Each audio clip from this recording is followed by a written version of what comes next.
Bonjour Henri, Bonjour Emmanuel, comment allez-vous? je vais très bien et vous? Ça va. Quel est votre sujet aujourd'hui?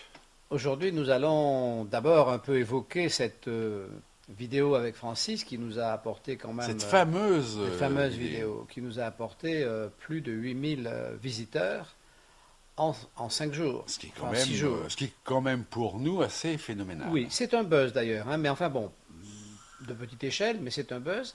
Effectivement, 8000, plus de 8000 visites en pas tout à fait 7 jours, c'est beaucoup, beaucoup. Alors bon, ça vaut Ce la qui peine veut qu'on en dire parle. que cette vidéo a quand même intéressé les gens. Ouais. Alors ça, moi je trouve que c'est lié à deux choses. C'est lié d'abord à la personnalité de Francis Le Poisat, qui est quand même un monsieur. Moi je dirais que c'est ce qu'on appelle un juste, c'est-à-dire c'est quelqu'un qui en fait n'agit pas par intérêt, qui agit parce qu'il a une espèce de souffrance de voir un dysfonctionnement pendant toutes ces années. Je pense qu'il a espéré que ça pourrait s'arranger de l'intérieur. Ça ne s'est pas fait et aujourd'hui, comme ça n'a pas de conséquences matérielles pour lui puisqu'il est à la retraite, il éprouve le besoin de parler. Alors j'ai trouvé ça bien parce que ça tombe à un moment. Et pourquoi? Parce que nous on est un tout petit blog d'habitude, on a quoi, quelques centaines de visiteurs, hein, on est Ne minimisez si, pas on votre a, blog. on vogue entre 5 et 600 visiteurs à chaque billet, hein. Donc là 8000, bon c'est quand même quelque chose d'exceptionnel. Donc ça prouve qu'effectivement, ça tombe à un bon moment. Ça tombe au moment où les gens, Et puis on a se- quand même pas mal de demandes d'abonnement. oui, à qui Oui, ont oui, suivi, oui, oui, oui, oui. oui. Donc ça pose, c'est-à-dire que ça tombe à un moment où la société se pose vraiment des questions sur l'organisation de la fiscalité. Moi, je dirais que, comme je suis naturel optimiste et que je pense que les choses peuvent s'arranger, je dirais que l'intervention de Francis de Poisat, c'est un petit peu comme l'intervention de Solzhenitsyn sur le goulag. C'est-à-dire que le goulag, ça faisait des dizaines d'années que ça existait, et ça passait pour peut-être quelque chose qui était Quasi incontournable. normal, ouais, quasi normal. Voilà, pas quasi normal, mais incontournable dans l'avènement du communisme, dans l'avènement d'une nouvelle société. Il fallait passer par cette case goulag. Et les gens savaient, parce qu'on Pour les savait. opposants, hein, bien sûr, pour les opposants. Oui, bah ouais, pour le goulag, pour les gens qu'on mettait dedans. Mais enfin, pour les spectateurs, pour nous qui étions, pour le monde occidental qui était spectateur, ça paraissait, c'était quand même gênant, mais ça paraissait incontournable. Et je pense que la fiscalité, c'est pareil. Et au moment où Solzhenitsyn euh, raconte simplement, parce que c'est un homme qui raconte modestement, simplement, au moment où il raconte, tout d'un coup, ça fait un choc. Et en quelques années, finalement, ça renverse quelque part l'URSS, parce que c'est ça qui renverse l'URSS, hein, c'est pas se C'est tromper, le hein. départ C'est le départ, c'est le début du renversement. Et donc là, c'est pareil. On a Francis de Poisat, est un monsieur modeste, hein, c'est quelqu'un qui n'a pas l'intention ni de conquérir le pouvoir, ni de renverser la planète, hein. Et c'est quelqu'un de modeste qui dit des choses qui part vraiment d'un constat ce qu'il a vécu. qu'il a vécu, qui est profond. Et pof, ça rencontre, à un moment donné, ça rencontre les gens. Et ça rencontre les gens d'une manière forte, parce que nous, on est complètement marginal. Et donc, pour que 8000 personnes viennent nous voir, nous, si ça avait été une page dans Paris Match, qui peut-être viendra un jour, je le souhaite à monsieur Le Poisat, mais ça aurait été différent. Mais nous, donc, ça veut dire qu'il y a une vraie préoccupation. Alors, C'est-à-dire que ce que raconte Francis, nous, on le savait, on le subodorait, puisqu'on l'a vécu. On a vécu ces injustices, on l'a oui, vécu. Bon, donc, nous, on le savait, mais nous n'avions pas de preuves. Nous n'avions personne. Et ce qu'il faut dire, ce qui est, c'est qu'aucun inspecteur des impôts, depuis des décennies, n'a parlé. nous avions des preuves, mais personne ne les croyait. Voilà. C'est là qu'est la différence. Oui, oui, Nous c'est ça. avions des preuves, nous avons, on va en parler. Bon, mais effectivement, et personne ne nous croyait. Et là, tout d'un coup, 8000 personnes viennent voir parce qu'elles sont comme nous. Elles ont sans doute, elles savaient, elles se doutaient, elles ont peut-être des preuves, mais personne n'accordait de crédit à ce qu'elles disaient. Et tout d'un coup, ça change. C'est ça qui est extraordinaire. C'est ça l'aspect fondateur de cette vidéo, parce que cette vidéo, elle est fondatrice. Voilà. Elle aurait pu, mais ça c'est ma faute, elle aurait pu être de meilleure qualité. Oui, ça c'est vrai. Au niveau du son, elle aurait pu être de Pas meilleure très bonne qualité. voilà. Bon, enfin, bon, on n'a pas les Mais, moyens. non, mais elle est fondatrice. Nous n'avons plus les Ouais, moyens. elle est fondatrice avec sa qualité. Oui. Peu chère, comme on dit Oui. ici. Alors, de quoi il parle, Francis? Alors, il parle.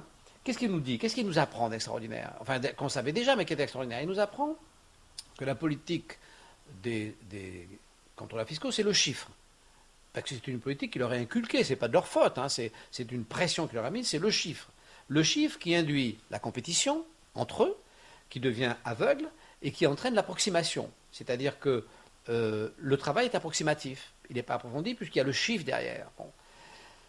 Il nous apprend aussi la difficulté qu'il y a entre la trésorerie d'une entreprise et le plan comptable. Il nous explique comment le comptable peut mettre dans une mauvaise colonne, etc. Et comment les services n'ont pas le temps de savoir si c'est une erreur. Donc dès que la colonne flanche un peu, ça, hop, tac, c'est la taxe.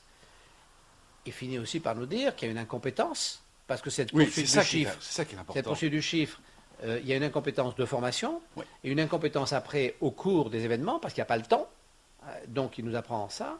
Alors là, juste une aparté, je me souviens du PDG de GSM qui avait été entendu par la commission parlementaire et qui justement s'était plaint de l'incompétence de l'inspecteur du fisc qui contrôlait quelque chose qui le dépassait complètement, il n'avait pas la formation. Exactement. Et malgré tout, il a été taxé de 14 millions à l'époque. Bon. Alors, ce qu'on pouvait penser quand ce monsieur est passé, effectivement, qu'on a vu cette vidéo, on pouvait penser que c'était un hasard et qu'il était tombé malheureusement sur un inspecteur incompétent. Oui. Et la grande nouvelle avec Francis Le Poisat, c'est qu'en fait, c'est la majorité. Oui. C'est même une règle générale. C'est l'exception, l'agent compétent. Oui, c'est ça. Alors, ça vient peut-être pas des hommes, ça vient du fait de la complexité de la chose. Donc, parce qu'on va pas jeter. C'est-à-dire qu'on ne peut pas envoyer un inspecteur des impôts qui vient, comme dit Francis, plus ou moins du droit. On lui donne une formation de 3 mois en comptabilité. 3 mois, c'est rien du tout. Et on les envoie contrôler des sociétés qui ont 50, 150, 200 employés, dans des secteurs complètement différents. Mais les pauvres, ils ne peuvent pas contrôler. Oui. Donc, ils assomment. Donc l'ensemble de ces choses aboutit à l'erreur. Oui. Ouais. À l'erreur et en même temps à l'indifférence par rapport à l'erreur. Ce qui fait dire à Francis que 50% des cas sont des cas injustifiés. Oui. C'est-à-dire qu'on apprend de Francis Le Poisat, qui est un homme, je dirais, donc simple, pas machiavélique, on apprend donc quelque chose d'ordinaire, qui lui paraît évident, 50% des redressements fiscaux sont faux, ne correspondent à rien, c'est-à-dire 1 sur 2. Bon. Alors évidemment, moi on peut rapidement, en 2 secondes, des exemples très précis. Moi, si vous voulez, j'ai effectivement, on m'a vendu un appartement suite à une TVA qui avait été mal calculée par l'inspecteur, qui est absolument fausse, que j'ai expliqué partout avec les tableaux, les chiffres et tout, et pof, on m'a quand même vendu un appartement pour payer une TVA que je ne devais pas, et c'est la suite, et c'est ainsi dans toutes mes différentes redressements, j'amène la preuve absolue que le redressement est faux, et mais je veux dire, j'amène la preuve, c'est-à-dire c'est pas une estimation. Non, mais donc, ce que je veux dire, c'est qu'en fin de compte, bon, vous avez un inspecteur incompétent. Il se trompe, il vous fait une sauce à sa manière, mais le problème, c'est que vous ne pouvez l'expliquer à personne en montant les échelons, parce que tout le monde s'en fout. On va y venir. Ah, d'accord, excusez-moi. Non, mais c'est que... Je suis pris par le... On va y venir. Alors, après, donc, vous passez au paragraphe suivant, après l'erreur. Donc, on a l'erreur, 50% d'erreur. Alors, après l'erreur, Francis encore nous explique que le calvaire va commencer. Pourquoi? Parce que d'abord, il y a le bloc fiscal. C'est-à-dire qu'il nous a expliqué que l'administration fait bloc derrière ses contrôleurs. La hiérarchie. Donc, quand on fait le recours préalable obligatoire, c'est inutile. Oui. Hein, donc, c'est l'échec, à 100%. Bon. Et puis après, on va au tribunal administratif. Alors, c'est là que ça nous intéresse. C'est là que tous les deux, on est quand même... Là, ça nous l'a coupé, hein, comme on dit. Oui, mais enfin, on le savait quand même un peu. Non. Nous, non, on moi, savait je savais un pas. peu. Moi, si... non, moi, je ne savais pas du tout. Moi, je ne savais pas du tout. Ah non, moi, je ne savais pas du tout. Le tribunal administratif, on rappelle comment ça se compose. 3 personnes, enfin 5 personnes, pardon, un magistrat, 2 juges, un greffier et le rapporteur public. Le rapporteur public qui nous est vendu comme quelqu'un qui est un sachant, qui est quelqu'un qui indépendant, voilà. Indépendant du gouvernement, indépendant du tribunal et qui amène la technique. Bonne foi, il amène la bonne foi, il est honnête. Voilà, et on ne dit pas ça, il est technique. Mais on apprend par Francis qu'en fait, il est toujours un ancien inspecteur des impôts. Oui. Imaginez ce que penseraient les gens si cet homme, au lieu d'être un inspecteur des impôts, était lui-même un commerçant. Imaginez Ouais. que le même tribunal Ça changerait est tout. comme ça. Ça changerait Oui, tout. et comme ça, un commerçant qui pérore, qui se met derrière un pupitre, là, et qui raconte la loi. Et tout le monde dirait, ah oui, mais c'est lui, il a certainement raison, parce que c'est lui la loi. Et les gens diraient, mais non, c'est pas la loi, lui, c'est un commerçant.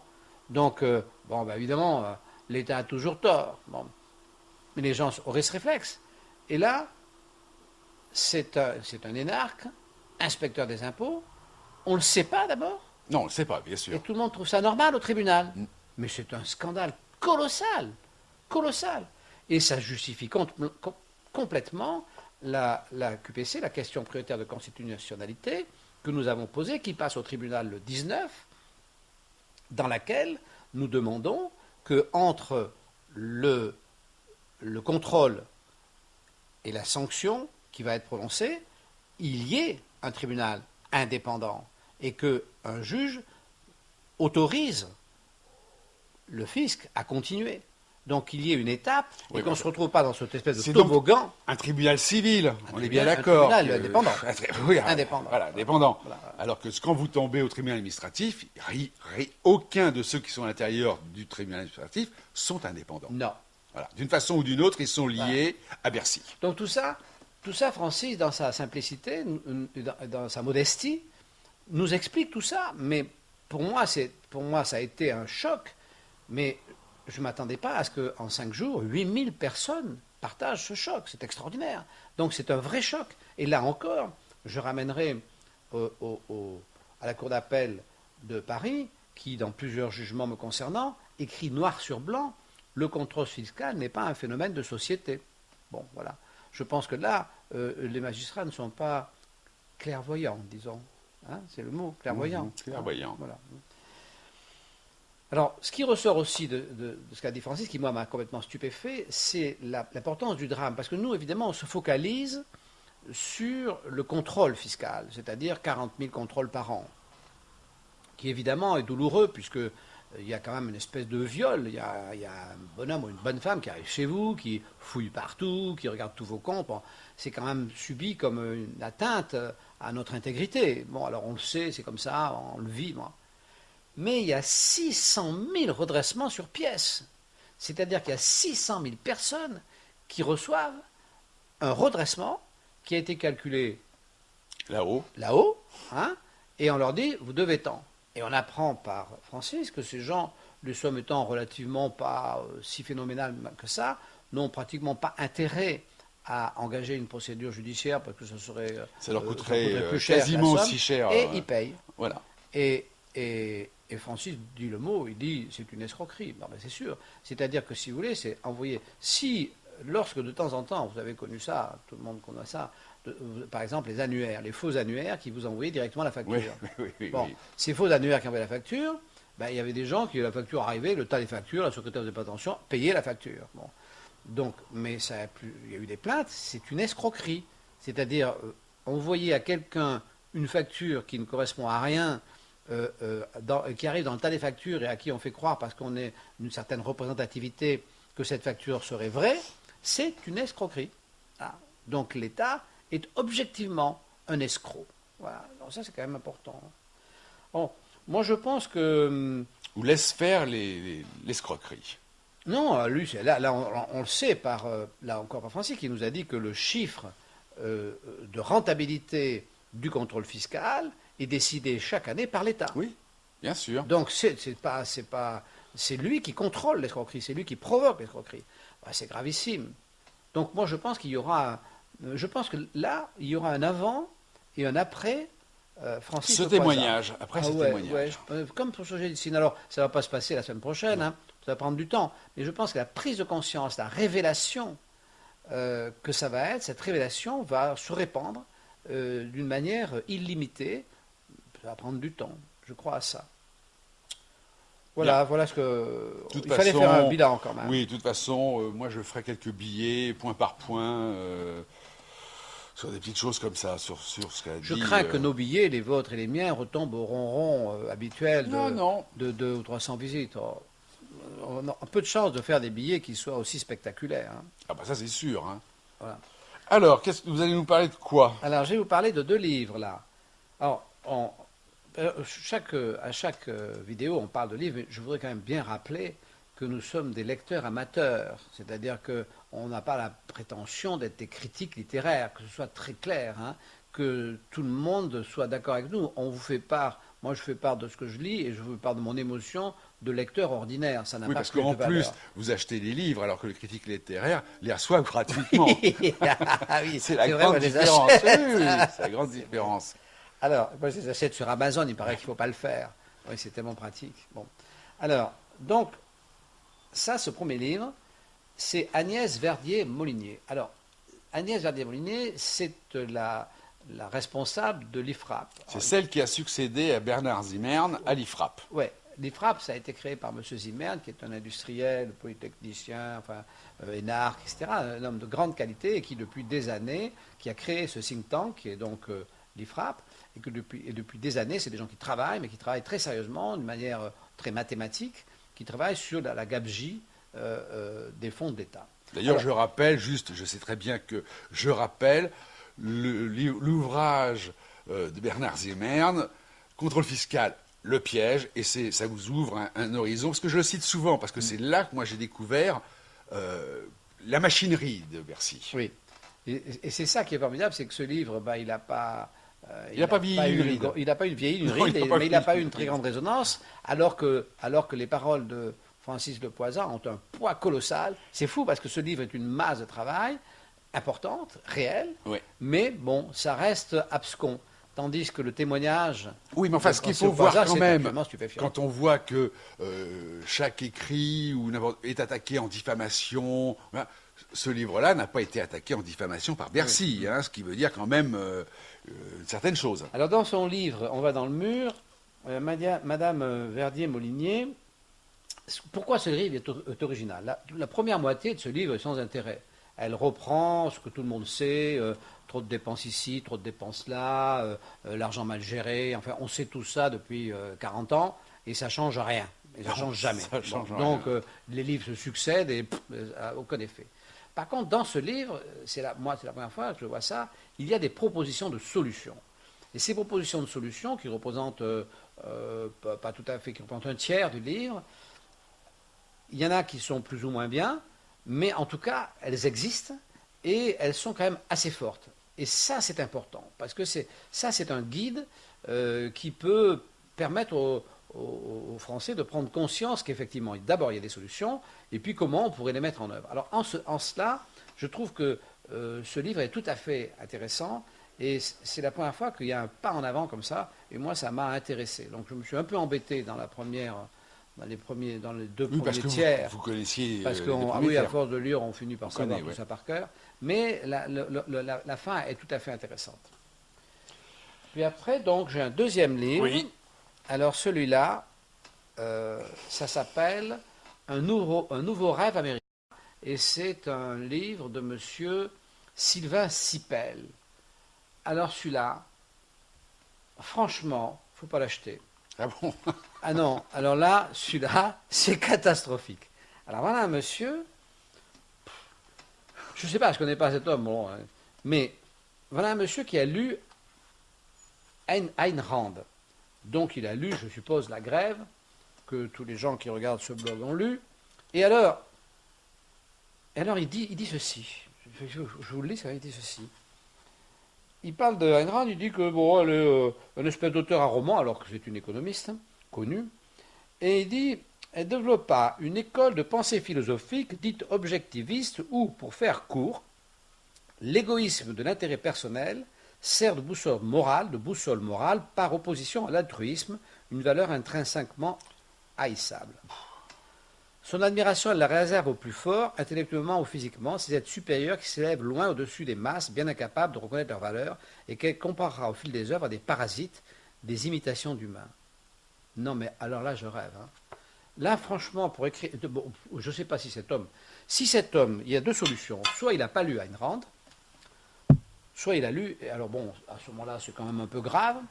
Soit il l'a lu, et à ce moment-là, c'est carrément malhonnête. Parce que moi, il y a un livre fondateur chez Ayn Rand qui me touche particulièrement, qui s'appelle donc La source vive, qui est un livre qui parle d'un architecte et qui parle de la souffrance de celui qui porte un projet, parce qu'il faut savoir quand même que dans la vie, quand vous portez un projet, la plupart du temps, si le projet est intéressant, il y a une souffrance, parce que les gens ne vous attendent pas avec votre projet. Ils ne sont pas là à attendre que Tartampion porte un projet. Bon, quand vous arrivez avec votre projet, bah, il y a déjà des gens en place, il y a déjà des choses, hein, automatiquement il y a une lutte. Et c'est ça la description d'Ayn Rand, c'est elle prend des personnages qui portent des projets forts et qui sont en but, non pas à la masse, comme il dit bêtement, mais à l'ensemble de la société, et y compris notamment à l'élite. Parce que dans le livre d'Ayn Rand, l'élite est décrite comme elle est pour de vrai, c'est-à-dire corrompue, comme toutes les élites, installées dans le fromage et ne voulant pas en sortir. Et donc tout à fait effrayée par des nouveaux projets. Bon. Donc c'est ça le combat d'Ayn Rand. Pas du tout ce qu'il décrit. Donc je trouve ça incroyable. Et donc ce livre m'a choqué. Alors je ne connais pas ce monsieur, mais franchement, alors là, franchement, l'achetez pas, hein, vraiment. Ou alors achetez-le si vous voulez voir un truc qu'il faut. Ou pour caler un meuble. Hein? Voilà. Bon, eh ben, écoutez, sur cette note extrêmement positive, Oui. à bientôt.